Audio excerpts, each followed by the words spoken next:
Hi, this is Dina for Splitcoaststampers. This week's tutorial over at splitcoaststampers.com is all about using the color wheel to come up with some eye-catching color combinations. You can head over there for some basic color theory, 18 different formulas to create your own color harmonies, as well as printable resources and gallery samples to get you started.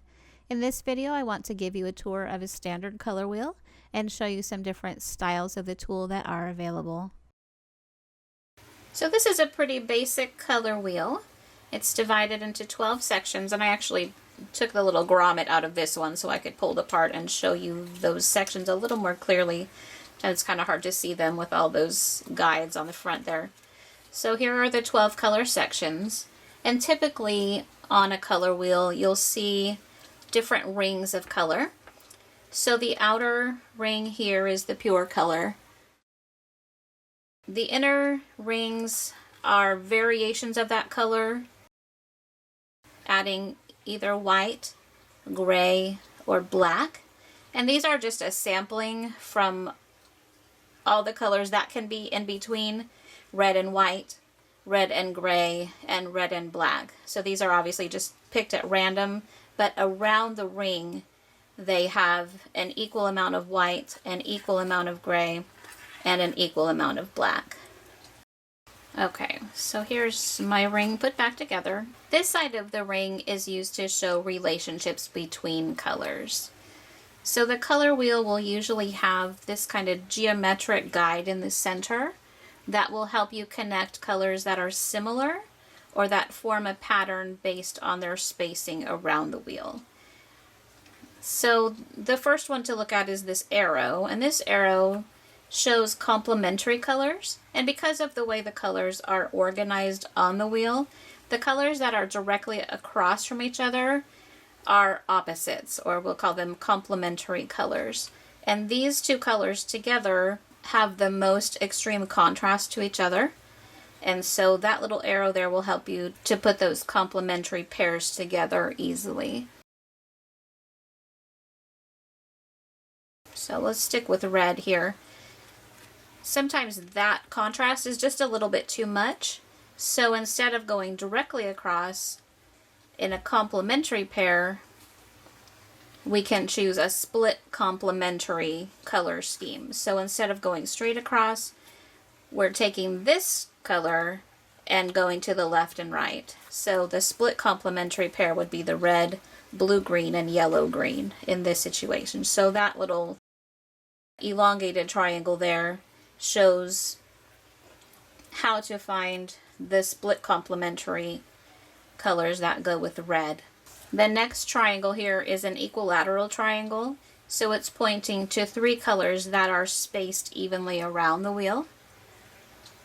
So in this case I've got red, yellow, and blue, which are our primary colors. I can turn it one turn, and I've got red, orange, yellow, green, and blue, violet as what's called on here a triad. 3 colors that are spaced evenly on the wheel. There's also a rectangle in the center here. So a rectangle has 4 corners, and that points to 4 colors. And that combination of 4 colors is called a tetrad. That's made up of 2 complementary pairs of colors that are spaced 1 color apart.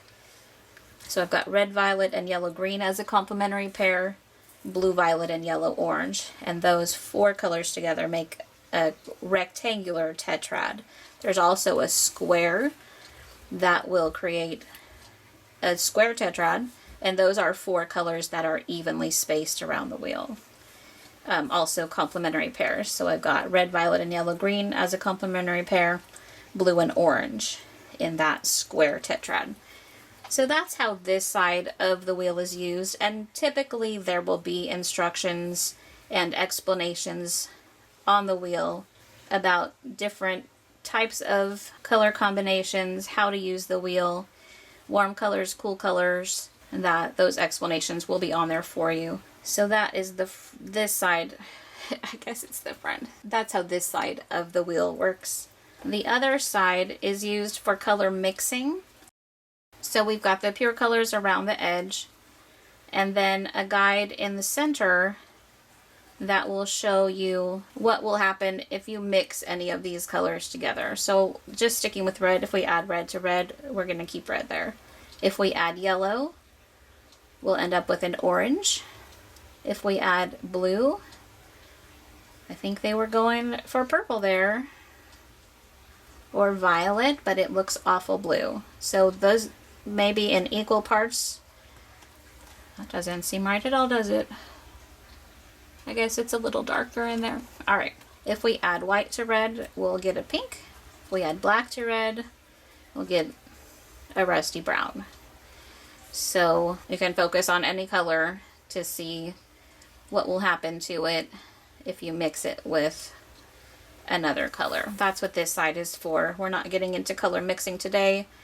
We may do another tutorial for that, but not today anyway. Usually, or often, color wheels will have two sides.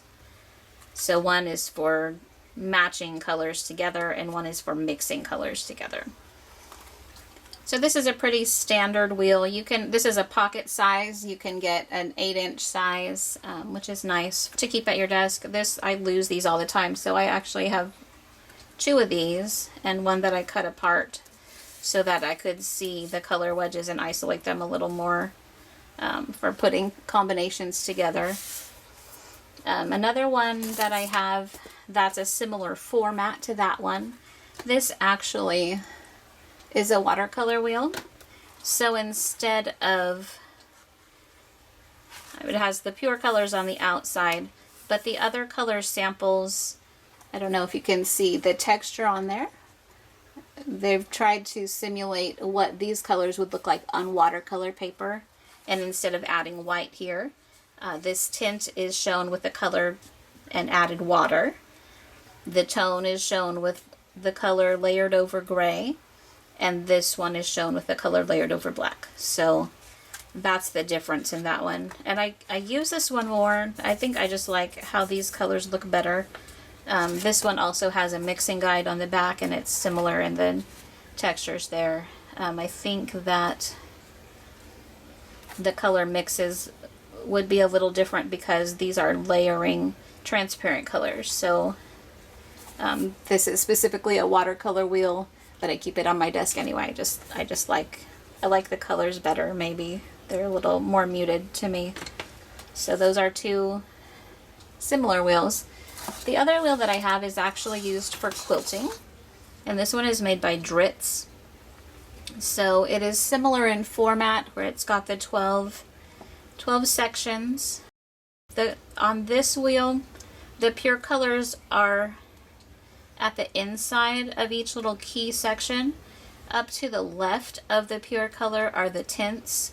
Up to the right are the shades. So this one doesn't have tones on it where the pure color is mixed with gray, but it does have tints and shades. It's got the pure colors to the center, which is nice, so the arrows are closer.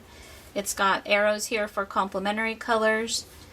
The orange triangle shows the split complementary. And the thing I like about this one too is it's got that little star on there.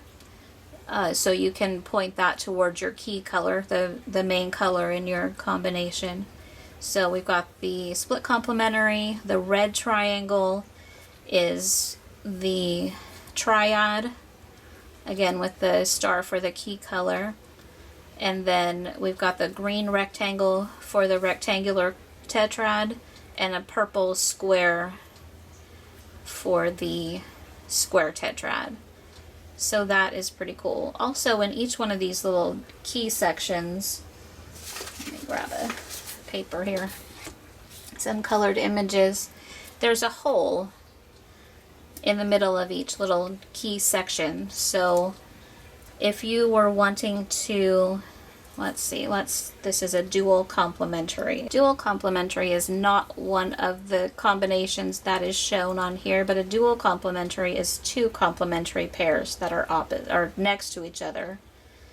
So the dual complementary here is red, orange, and red with green, blue, and green. So if I wanted to use those colors or try to figure out which color I used, I can line that little hole up with the color that I want to match. So that is a pretty pure red with a slight tint. If I wanted to use the same intensity of colors for the other ones, I could match my coloring medium on the wheel to that. This is it's got 4 as the pure color, so with a 4 and a 3. If I wanted to find a 4 and a 3 that matched from my Copic markers, I could match them up in the hole against those 2 sections to pick my other colors. So that's kind of a neat feature of this one.